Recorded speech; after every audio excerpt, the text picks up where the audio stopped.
But let me ask you, Chin Huat, Malaysia's political polarization. Yeah. You mentioned the word diversity.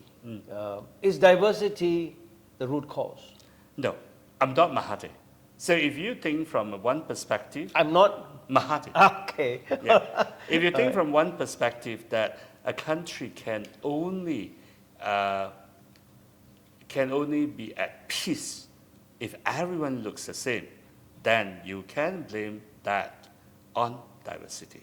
But look at comparative differences. There are countries that are very peaceful despite being diverse. Simple example, Switzerland. Right.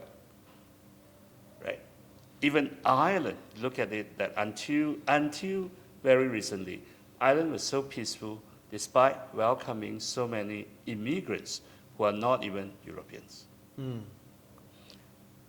But there are also countries that are less diverse, but have been fighting among themselves throughout. Right. You don't even have to look far. Look at ancient China. How many people got killed because of war?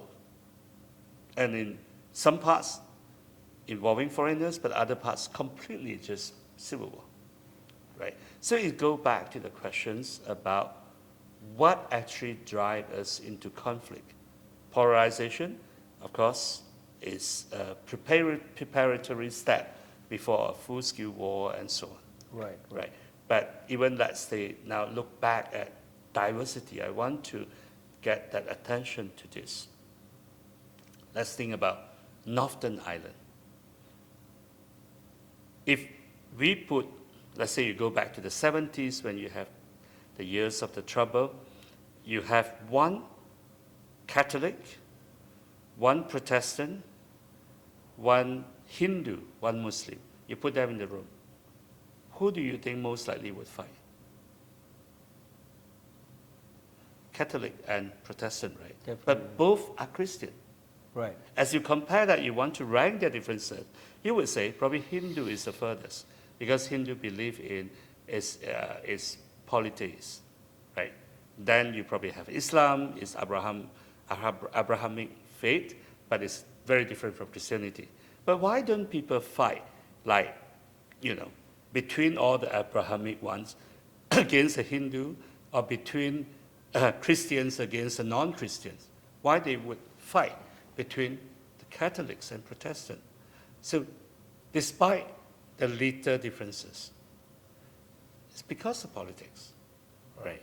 Because people were given different treatments. It's the social unrest, the political trouble in Northern Ireland is not theologically informed. People didn't fight, arguing over St. Mary. Right. Not about all those issues. They fought each other because there were much at stake on how one group's getting treated. Yeah. So ultimately, at the end, is It's how that interest. how that particular group is treated. Exactly. It's see? a material interest we are talking about. Right. Right? So if you do not deal with this part, even people who look very similar can start fighting. Sure. If you find a way to deal with it, Right. then it wouldn't be. So now it come back to talk about, when we talk about this, I'm not saying that diversity will never lead to it. But what is important is that how is diversity configured?